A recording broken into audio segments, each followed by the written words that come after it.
Name a top 10 team, none are above us. We've been working hard towards our goals, you can't stun us. Sean Spears is crazy, what a deranged guy. Attacking Cody with a jazz and explain why. It's a Championships don't mean shit. Records don't mean shit. Podcast, I can't see you. Oh yeah, well he's filming it. Hey, you're listening to All Elite Podcast and I'm the baddest motherfucker. We're best friends, I'm chucking these straight. Produce somebody who's champion. Welcome back, All Elite family, to another exciting edition of Wednesday night's main event, a side podcast of the All Elite podcast where we talk about all things that happened on every episode of Dynamite. And I am joined, as always, by my boy Big Match AJ. AJ's not here with us visually. We ran into a couple of audio problems on our last podcast. This podcast, of course, we would run into some visual problems. But nonetheless, AJ is joined via satellite. AJ, how are you doing? I'm doing all right. Not too great after that show, but I mean, I'm all right. How are you? Yeah, I'm right there with you. I guess I'm right around the same spot. I would say I'm not totally thrilled with the way that show turned out. As a fan, I thought that we were going, especially coming off of last week, that we were going in a totally different direction, that things were looking up in terms of quality of product, and instead it did not seem that way to me. So, Yeah. Yeah, and we've gotten some critique before on this podcast because we tend to keep it real in terms of our opinions and thoughts on the show, and sometimes that gets us a bit of a negative backlash or negative feedback. So we don't want to come off as this is the All Elite Complain podcast, but as fans of all of these wrestlers individually in their past and at this point as well, it's a little disappointing to see what we've gotten over the last couple of months. We thought last week was really going to turn things around, and then this week's episode was really, it started off hot. Things seemed like they were going in the right direction, and then we ran into the brick wall of the Nightmare Collection, and that is a hard one because that's Cody's wife leading that charge. We talk about a conflicting situation there. Yeah, the Nightmare Collective is maybe the most boring, stupidest thing right now. And I hate to be that blunt about it, but I'm not feeling great about it. I don't get that whole entire situation that happened. That we'll get to it, but that whole entire match was an overbooked, confusing mess. It did not help anybody. It did not make the Nightmare Collective look good or interesting. It was just the most awkward, poorly done thing I've seen in a while. Almost since the debut of the Dark Order, I would say that this has really been the worst thing, and it's almost a bummer because if you think back to 3 weeks ago, right before we went on break, that Dark Order segment closing out the show there too was also one of the worst segments we were seeing. Yep. So we're just consistently seeing things that we're not loving, and early on, we'll get to it when we cover the whole match, but I was complaining on Twitter about the placement of the match, but by the time that segment was over, I was like, oh, well, I'm glad this didn't go on last. So in all reality, it's just unfortunate this week, especially where things just seemed like we opened the show really well with Kenny and Hangman taking on Private Party. It looked like this was going to be a fantastic show. We had Memphis legend Dave Brown on commentary. They made it seem like he was going to be there all night, but I think he was only there for the one match in the beginning, which was really confusing. I made a joke hinting to the last time they did this where they did only keep that guy on commentary for one match, and I was joking that we were going to get the same thing, but lo and behold, that was what this was. Kenny and Hangman actually pick up the win over Private Party in about 12, almost 13 minutes. This was a really solid match, a really entertaining thing they had going on here. Backstage, Pac is once again laying out Michael Nakazawa, demanding his rematch from Kenny, so they're slowly building up to that match that people are anticipating between these two, so that makes a lot of sense as well. Yeah, I don't have a complaint about this match. It was fine. It was a good match. The angle at the end was good. We have more building up towards... it does feel like they're repeating themselves. I'll say that. That's my complaint, is that I feel like, okay, I've seen this before. Both things, in fact. But overall, it's not something bad that I've seen before. It was fine, and it was a great match with Private Party. So I'm not upset with this one. Yeah, I would just say from a realistic standpoint, I don't understand why Nakazawa wouldn't have locked his locker room this week after the situations he's encountered with Pac in the past. But nonetheless, a good match, a good opening segment, and I thought we were on a roll towards a really great show. And then we run into the situation of the women's championship match being on second, and I was really bummed out about this because they've continued to promote the other two championships really well, made them seem really important. We didn't see the women's champion for how long? Then we do see the women's champion defended back-to-back weeks in that second slot, which is just like, I mean... Not first, not last. Not first, not last. And you're talking about television. Like, this is television, so people are going to watch that first segment. And then I think that second segment, that's where people sort of tune out, might see what's going on the other channel. This match could have delivered, and they were delivering at first, but then we get the involvement of Awesome Kong and Cruz, and we had Brandy on commentary pretending that all of this made no sense to her. Like, it was just all really not that good. Then after the involvement of Kong and Cruz, apparently Riho and Statlander fight back, they then just go back to their match as if nothing has happened outside of the ring, as if disqualification shouldn't have occurred from the involvement of these women outside of the ring. And then we just get back to the match. It looks like they're getting back to things are normal, but then Awesome Kong trips up Chris Statlander in the most awkward way. Riho gets a roll-up and retains. This after Riho had hit like 4 roll-ups that Chris was able to get out of, but for some reason this was the killer. Not only that, they started with attacking Riho. Yes. What? Why? What? Who's? I don't mean to be a meme, but whose side are they on? What? How convoluted is that? That you start with attacking Riho, but I guess because Chris Statlander wasn't playing along, they decided, oh well, fuck that. We'll attack Riho or we'll attack Chris Statlander instead because he's not playing ball. I have no idea what the goal was here. I have no idea and the commentary had no idea what the goal was here because they didn't help at all. This was so convoluted, so confusing, so overbooked. It was nonsense. Yeah, I mean, I get the point of Chris turning down the Nightmare Collective and this bothering Brandy, and so Brandy's sicking everyone on her. That part totally makes sense to me. Mm-hmm. But I'm with you. Why are they attacking Riho to begin everything? After attacking Riho, why are they then letting Riho return to the match and potentially retain her championship? If they want to attack Riho and Chris to begin this whole thing, why are they even letting the match continue? Why at so many different things, but why are they helping Riho win in the grand scheme of everything? Why? Helping her retain the title. Post-match, the Nightmare Collective continue their attack. Hikaru Shida makes the save. Britt Baker just watches, and then we have Big Swole and Sonny Kiss who also arrive for whatever reason. I don't know. And I guess I forget the most important part. How could I? Yeah. The reveal of Luther joining the Nightmare Collective. Some Japanese deathmatch legend, Dr. Luther, which was really just met with a lot of like what and why, and that crowd died. That crowd died a sad death. This was the first segment in AEW where I felt that feeling of you have a hot crowd. They're ready for what you're about to put on, and you put on a segment so just not good that they just immediately lost all energy they possibly had going into this, and it was so evident. And anyone denying it is crazy. You cannot have come out of this segment and been like, that was a major success. Like they're the only way that they're going to get out of this is just Brandy's just like, this just isn't for me, and she gave it a shot. She's done all these things. She's not that good at wrestling, which is fine. She's trying to do it more from an entertainment aspect, but she's also not very entertaining on the mic, not very entertaining in this storyline. So why are you continuing to shove it down our throats? You need to just manage Cody.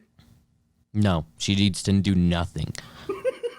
I don't care anymore. Like, this is ridiculous. You need to watch what you're putting out and realize that fucking sucks. Like, these segments with Brandy, everything sucks. None of it's good. None of it's entertaining. There's no way you can possibly be watching this pack and be like, man, this is great. Like, it's your wife. Yes, it's your best friend's wife. I get it. But you need to realize that you're putting out a product for millions or hundreds of thousands of people. You want it to turn into millions of people, and this is the shit you're putting out. And the only reason that they can get away with it, or they're like, well, we'll just let it slide, is because they've put on so much countless segments of shit on being the elite that they just know that, meh, sometimes shit turns into gold, so we'll just let it play out, dude. It's a storyline.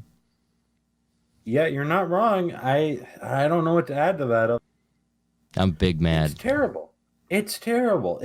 This is one of the worst segments I've seen that was not easily the worst segment of the year. Easily, yeah. Of course, the year just started, so it makes it very easy to say that. But yes, the worst segment of the year, and any company is going to have a hard time topping that. That was the drizzling shits. There was nothing good about it. Shit is pretty bad. So there was that draws. This doesn't draw anything. This is literally going to turn people off. It does draw, but it's pretty bad. It is bad, but I don't watch it, so I don't care. But this, we're talking about AEW here, man. Like, I had so much hope in this match. That's why I'm the most mad, because I had so much hope in this match and what you could have done with this match. You could have made Chris into a star and helped elevate your women's division, but instead, because you're so like, well, it's my wife, that we just get shit instead. So thanks, dude. Thanks for just having to put your wife on TV. Thanks for not having the backbone to be like, you know what, this kind of sucks. Let's not do that. Huh.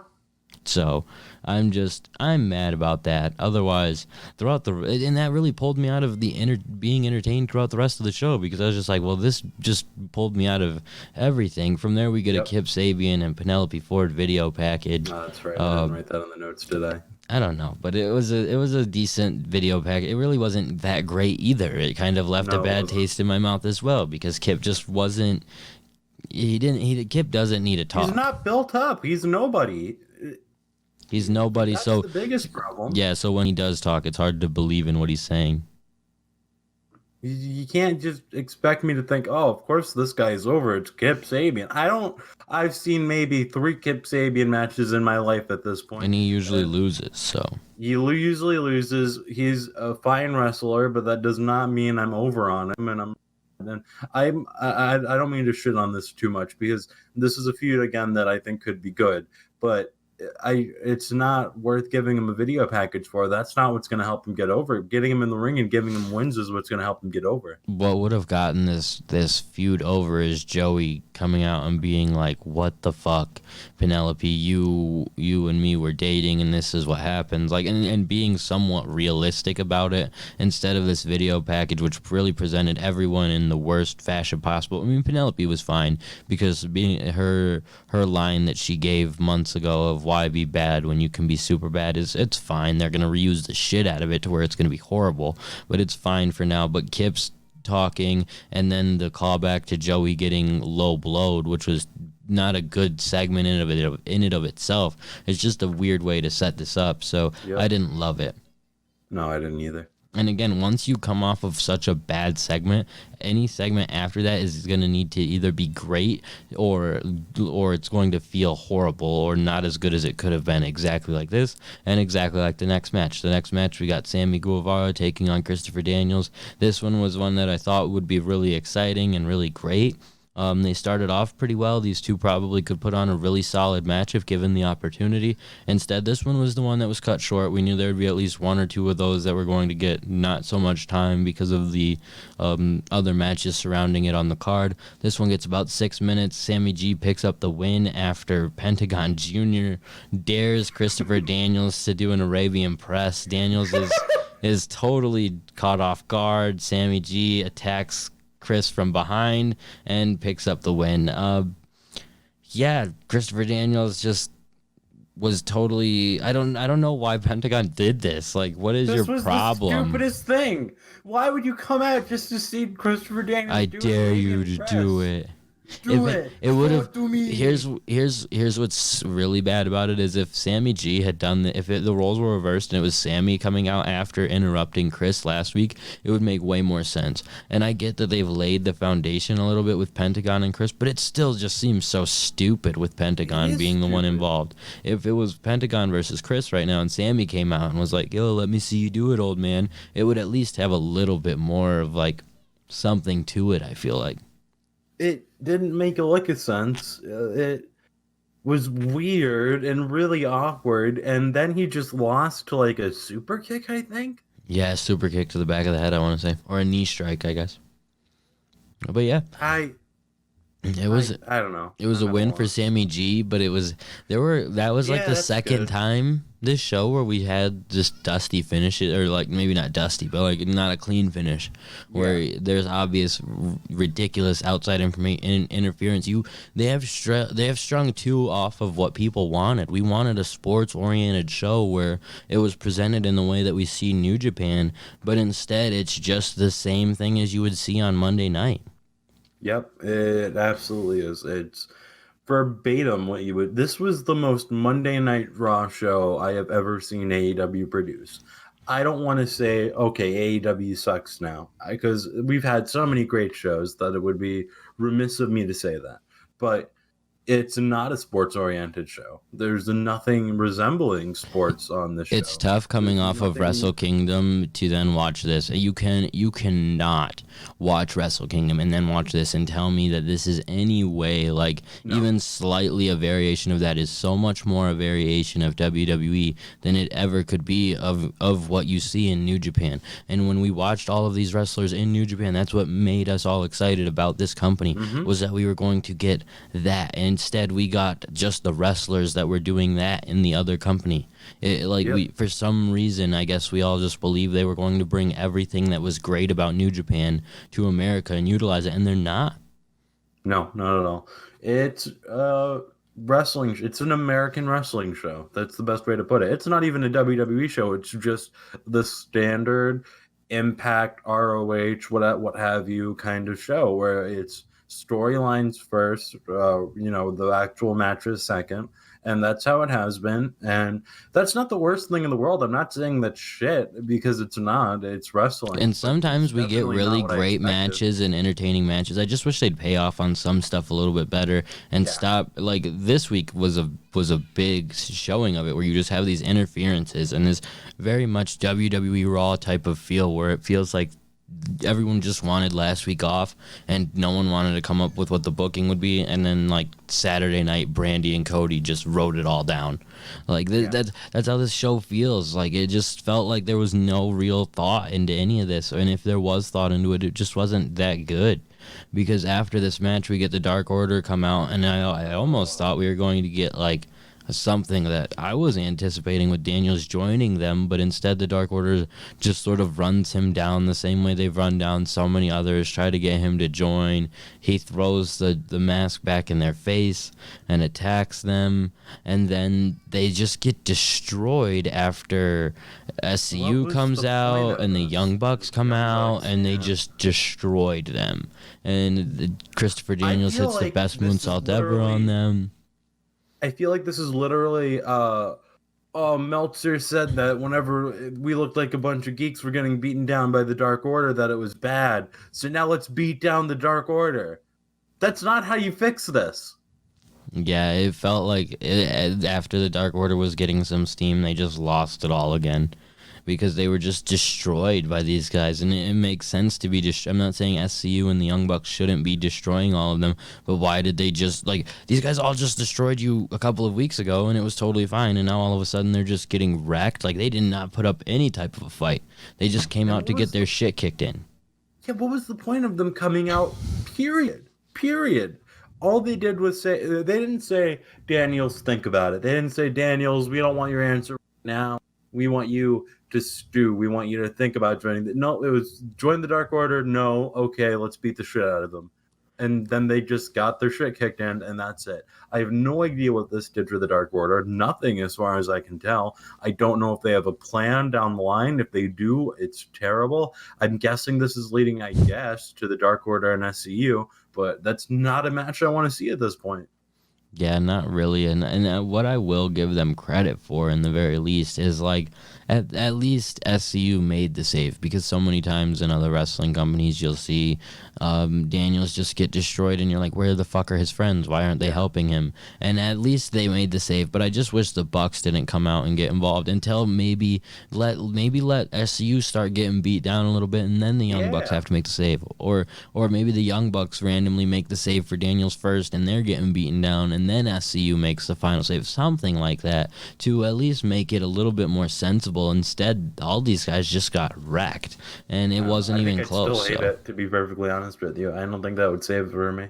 I don't know if I would love it, especially, again, we're coming off of just a bad segment, and then followed by a bad video package, followed by a match that didn't get time to be what we know it could have been, and then it was just another bad segment after that. So it really took until the next match to pull the crowd back in, and even at that point, I don't know if they'd necessarily pulled everyone back in. We got Cody and Dustin taking on the Lucha Brothers, a match that people were pretty excited for. I was pretty excited for it. I hated the finish. I hate the way that Dustin Rhodes, of all people, is pinning the Lucha Brothers for what to me makes no sense. I get that we might be positioning Cody and Dustin for maybe a tag team run in that division or something, which is, I guess, the only thing that would make this okay to me. Like, if they're just going to abandon the Cody MJF thing for right now and say, well, Cody thought about it and he's not down with those stipulations, so we're just going to chase the tag titles, and that's what they decide to do, then I'm fine. But even then, I don't love it. But this just, it was a good match, so I'll give them that. I mean, the Lucha Brothers and Cody and Dustin, they're all great. Dustin looked fantastic. I just don't love him beating my favorite team. I don't either. And I think on the episode that we weren't able to record, I said, I'll like the match, but I won't like the outcome. That's exactly what happened, except it was a lot worse because it wasn't Cody getting the win. It was Dustin Rhodes. And I have no idea what you gained from that. I don't know how that helps Dustin because he's really not in a position to start getting over on the Lucha Brothers. Why would you do that? It doesn't make any sense. Why did Cody not give an answer whenever the whole entire point of this promo was, I want a match with you at any means, any cost, any means necessary, and then your reply is, you'll have to wait? Yeah, I think it is an interesting twist with Arn being involved. I guess the biggest issue I have with it is that it's just difficult to take that too seriously with everything else that has gone down in terms with segments prior. But this whole situation with Cody and Dustin beating the Lucha Brothers, it's just not something I love. But I feel like Arn getting involved it's interesting. It's an interesting twist. There's just so many other stories going on within this company that I don't adore that make it hard to believe that this is going to turn out great. Yeah, I'm right there with you. So, post-match, Tony goes to interview Cody, as AJ had hinted to, talks about MJF's demands. Before Cody can respond, Arn gets involved and says that MJF has absolutely no stroke, and says that Cody does want the match, but we'll get our answer next week. So a lot of putting things off here. Yeah, and I mean, hey, I'll be there for the big answer, but God, I don't care. Yeah, it just would have been nice to get an answer here. I mean, I'm not going to lie. I kind of like this part. I like the addition of this point. Like, maybe Arn is going to be someone who pulls Cody away from this match, and then eventually Cody snaps on Arn and turns and decides to fight MJF at any means necessary or whatever. But it's weird because they do things... What they're doing with Cody and Brandy, it feels like what you would need to do in like television with like weekly episodes. But what they're not realizing about TV and weekly episodes is on TV you get like 6 segments to tell a story and get things progressing much faster than what we're getting here, where it's taken us so long to get here. Here's what I feel like. I feel like we have let's see, 1, 2, 3, 4, 5, almost 8 weeks until the pay-per-view, and we don't have enough time to make this feud get drawn out. so that we're just going to draw it out this way. I don't think Arn Anderson is contributing anything. I don't think there's going to be an interesting twist. I think they're just waiting on purpose so that they can keep this feud going until they have their match at the pay-per-view and get it out of the way. Because I really don't see that Arn Anderson doing this is actually going to lead to anything. That's fair, dude, and I don't necessarily think you're too wrong either. As you break it down like that, it does make a lot more sense that they're probably like, shit, the pay-per-view is still like a month and a half away. We need to draw this out a little bit longer, and so this is their answer of how to do that. But who knows? It could go either way at this point. I hope you're right. I hope you are. After that, we cut to Lanny Poffo backstage to honor his father and his brother. Talks about how he spent his day with the other legends of the Memphis area, and this was a kind of a weird segment just in terms of any Memphis legend you could get. It was Lanny Poffo. Hey, man, he was available. He was around. Yeah, Lanny Poffo's always available. He was really appreciative. He said he wasn't going to overstay his welcome, so. Good for him. And speaking of legendary wrestlers, we got a legend involved in the next segment. We have MJF come out with Wardlow. He's calling Cody a coward, tells Cody to come out and answer him, which is funny because Cody was literally just out there. You could have come out and approached him at any point, but you waited for him to leave and then come out and then call him out. So that was stupid to me. But from there, we get Diamond Dallas Page, of all people, arriving to answer MJF's calling. And he says that they just go back and forth for a minute. MJF is still always great on the mic. No. They don't go back and forth for a minute. First, DDP talks in length about being on TNT, about being on a show called AEW, about how he would be so surprised that he's here, and about DDP Yoga, which got yoga chants. That was a good 2 minutes. Fair enough. Sorry, I had to. No, you're good, dude. You gotta make the point that this was not the best segment either. MJF, despite his greatness on the mic, was not able to save everything here. Apparently setting up for a match with DDP having one more match, which was that he had alluded to in this promo, and then we just kind of get it tossed to us as a 6-man, which is ridiculous. Anyways, in the middle of this promo, the Blade and the Butcher get brought out with the bunny. MJF says, there was just so much of this that threw me off and was not that entertaining and was not the best segment on the show. But we get MJF low-blowing DDP, and before they can really do too much damage to the old man, QT Marshall and Dustin make the save, another old man. So apparently Cody couldn't come out, but Dustin could. Yeah, Dustin was ready to help out his brother, who was not present at the time.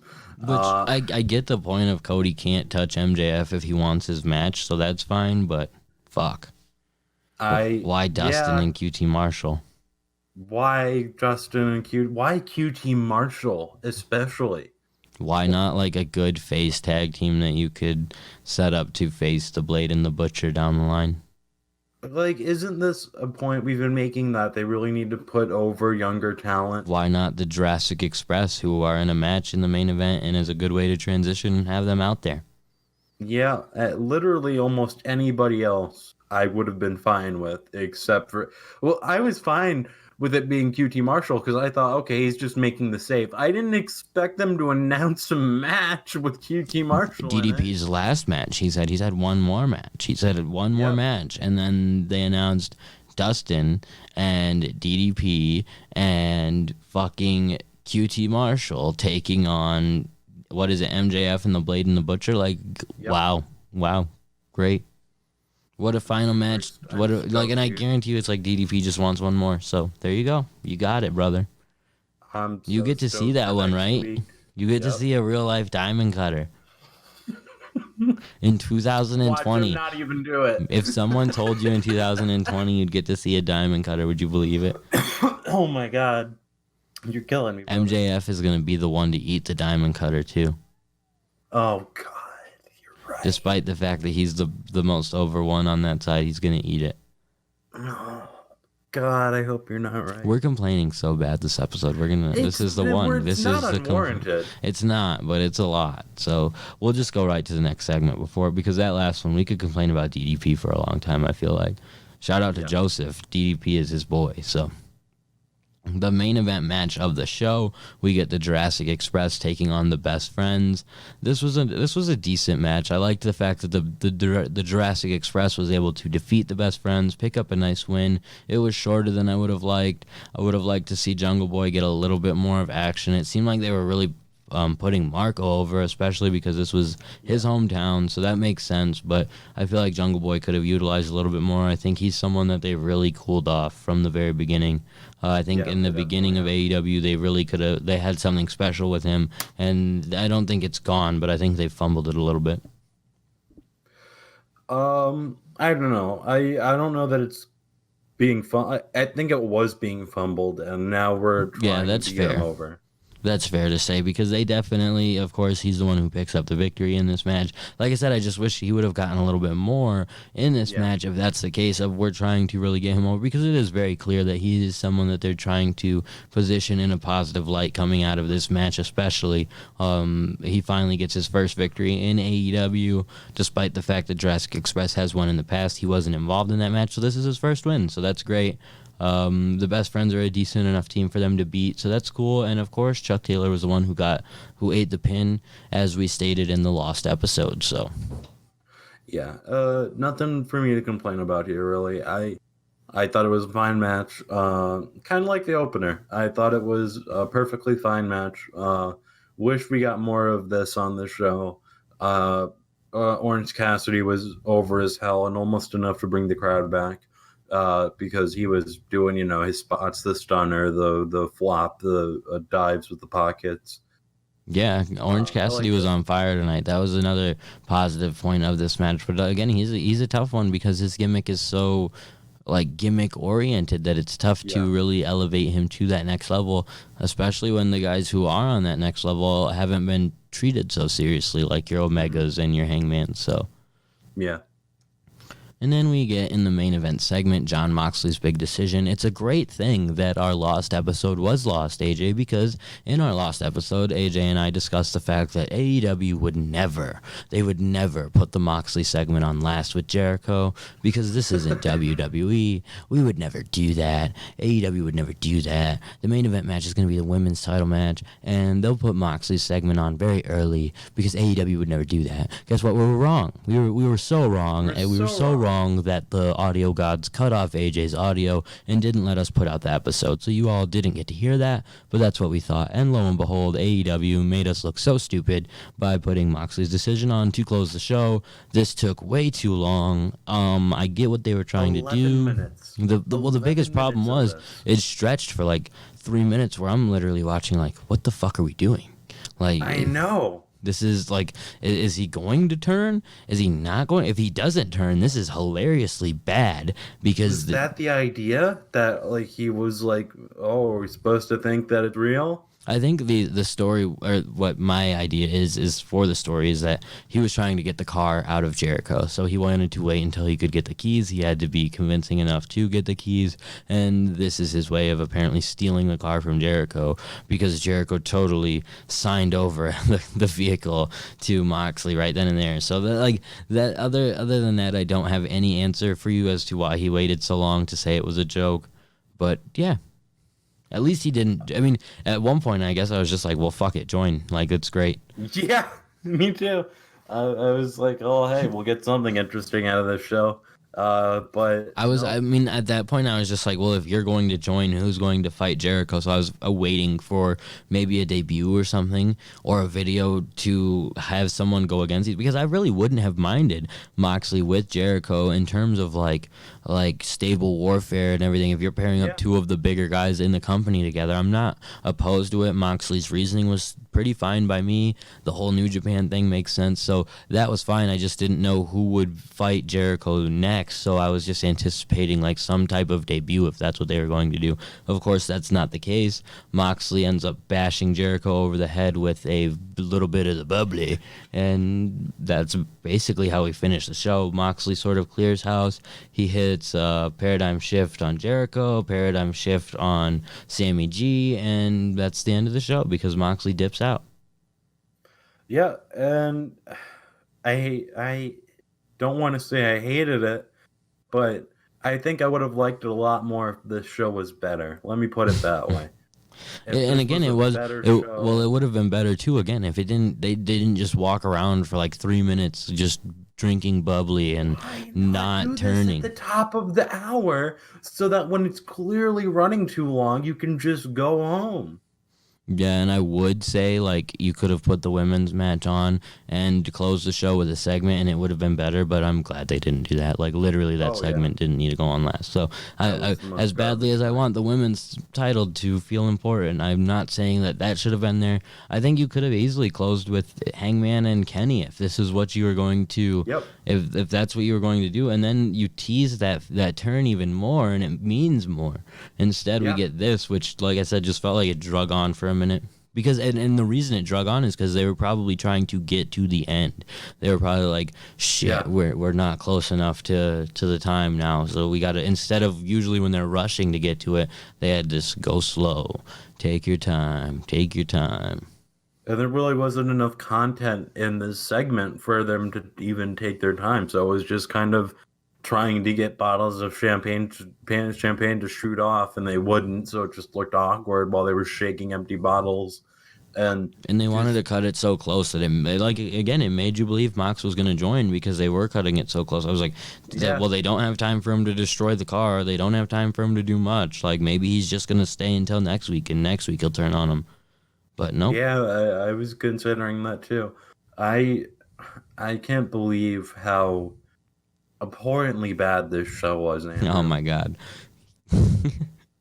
I worry about you saying things like that, but then I gave like a whole promo of how upset I was about the Nightmare Collective. So yeah, this was probably the worst episode of Dynamite so far. There will always be bad episodes. There will always be good episodes. And I think what's disappointing is last week's episode was so much better than what we've gotten in recent weeks, in recent memory. So I will be tuning in next week, hoping for something better, hoping that things will turn around. But what really sucks sometimes is we come into a lot of these shows like, these cards are fantastic, this is going to be great. And if they just let the matches happen and gave us clean finishes and built up to next week, it would probably be way better than them trying really hard to produce entertaining segments without really any direction of what is the end game here, because there's so much that has been just like not very good, and it's consistently these attempts at dark segment, like the Dark Order and the Nightmare Collective and the Blade the Butcher and the Bun, like all of these times that it's been bad. It's been that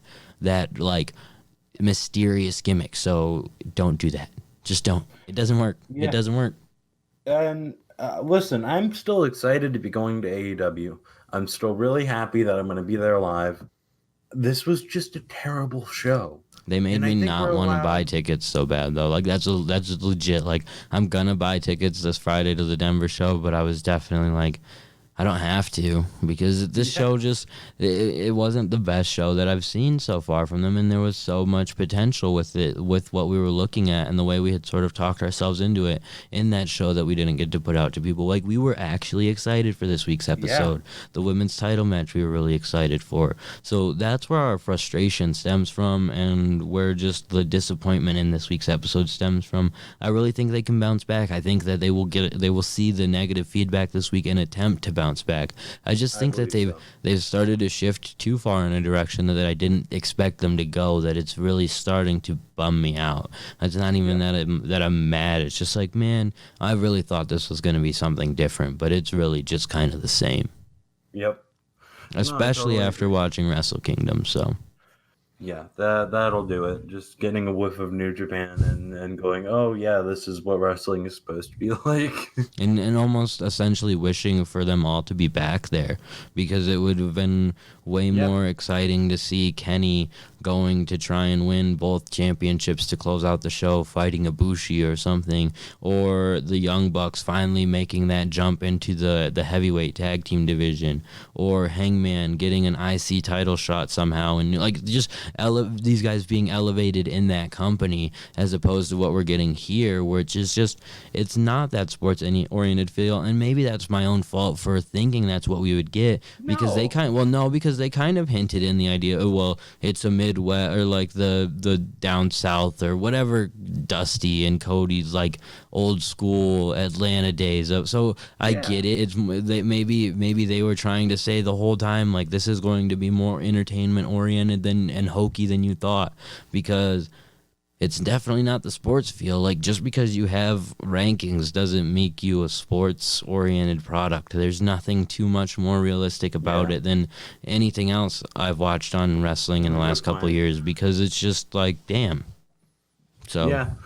Well, I didn't think of it that way. You're right. I get, but they could have been, but I feel like they were trying to present that it would be sports oriented. We're gonna have match cards. We're gonna have rankings. It's gonna feel more like a sport. And we get all that, but instead it's like, and I really think a lot of it has to do too with when you're in New Japan. While you do have these high flying matches with a lot of flips and stuff, it's not your main type of match, whereas in AEW that's kind of your main type of match, your main style of match that you're going to get, whereas in New Japan your main style of match you're going to get is people beating the shit out of each other, and the high flying matches are almost your cool down ones to like forget that they just tried to really punch each other's faces off. So it's fair to say that they aren't doing that here, but I don't know, man. What I do know is, going into our next episode, when we're talking about next week's episode, if they give us a good card, I'm still going to be excited. And hell, you're going to be more excited than I am, because you'll get to see the card live.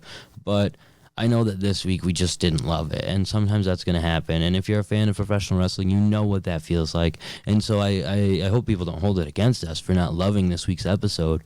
We do still have to do our Wednesday night's main event. AJ, what was your favorite match of the night, despite the fact of, everything wasn't the best?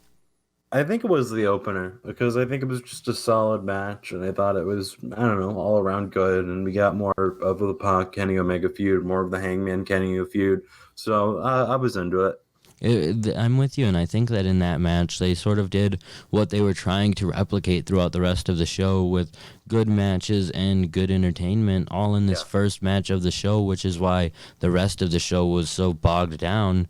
And I'm glad maybe that this went on first, because it didn't suffer because of everything else that went on around it, so it felt way better, because we did get just little seeds, hints of Kenny and Hangman, but nothing exactly. And then Kenny attacking or going to save Nakazawa, like, granted it's a repeated thing, it wasn't a long thing, it was very quick and out of the way. So in that circumstance, that was probably easily my favorite thing. So I wish that Riho and Chris could have lived up to what we wanted for it, but hey, Chris will get another shot, but I wish she wasn't getting drug into this feud. Yeah, no, I'm right there with you. I was really ready to say before the show started, of course my Wednesday night's main event is going to be the women's title match. How could it not be? We went into the show arguing about how AEW had the best women's division, and how Kenny Omega had booked the best women's division, and literally 20 minutes later they gave us this segment, and I had no choice but to be like, yeah, Joseph, I'm sorry. Joseph, I'm sorry too. So we're sorry. We're sorry this podcast. And we're sorry to any listeners who are super diehard AEW fans and thought this was the best show ever, because you are very crazy. No, I'm sorry if we have bothered anybody, because we are telling our truth. Different. We're telling our truth. Else. Nowhere else is anybody going to go, oh, this is a great No, I show. think in some circumstances, there's probably some things that we didn't give as much attention to because we were so drawn out of that women's segment, that I think maybe like Sammy and Chris, people could have enjoyed more, or maybe that dark, like I saw people who did enjoy that Dark Order segment. So there, I definitely can understand it. Or maybe even the Cody and Dustin thing. Like I think I enjoyed that more than you, because I think there really could be them deciding to not go with the MJF match right away and instead build to Cody and Dustin. announced and challenging for the tag titles. If that's not the case, then this kind of definitely sucks, but I'll have forgotten about it by then. But I'm at least able to talk myself into ways to think that, like, hey, this is entertaining. So there are definitely people who are super diehards who can talk themselves into thinking this whole thing was entertaining, but not for me, man. There was only a couple of things that really stuck out to me, so. Yeah. But I think that wraps up our AEW rant of the week. We will be back next Monday for sure with another one where we will talk about any news that comes out. We'll also cover the Dynamite match card and next week's Dark match card as well. So you have that to look forward to from us. Anything you need to add, AJ? No, I think we covered it all. Well, go ahead and plug your social medias. You know what? I do have something. I want to reiterate. I am excited as all hell that I'm going to be seeing AEW next week. Especially the Diamond Cutter. the Diamond Dallas. You know what? When I'm in the crowd, I'm sure I'll have fun with it. So even that, I'm okay with it as far as being there. If I was watching it on TV, that's a different story. But hopefully you get to see Joey. I might get to see some Joey Janela talking about Kip Sabian or wrestling God, hopefully. But that's my thing. That's what really kind of is something I'm not ready to complain about just yet. But the lack of Janela is like, man. And I bet you there's a lot of maybe not a lot of guys, but I bet some of these guys on this roster now aren't so much like as excited as they were in day one when they thought that they were going to be on TV every week, and they're getting used like once a month because they have to keep putting on these shitty Brandy Rhodes segments. Yeah, but the point is, I don't hate AEW at all. I like AEW a lot. It's still my favorite show on TV. You just had to wait till the end of the podcast to find out we still liked it. Yeah, and it's not the worst thing. But I'll go ahead and plug my social media. You can follow me on Twitter at BigMatchAJ. You can follow me on Instagram at AJTheFitzy. And as always, you can follow the podcast on Twitter at All Elite Podcast. You can check us out on Instagram at All Elite Everything. Check us out on Facebook at Facebook.com/All Elite Pod. You can always follow me on social media, Twitter at All Elite Andy. And thank you guys for listening to us this week, complaining about all things elite. And until next week, see ya. Bye.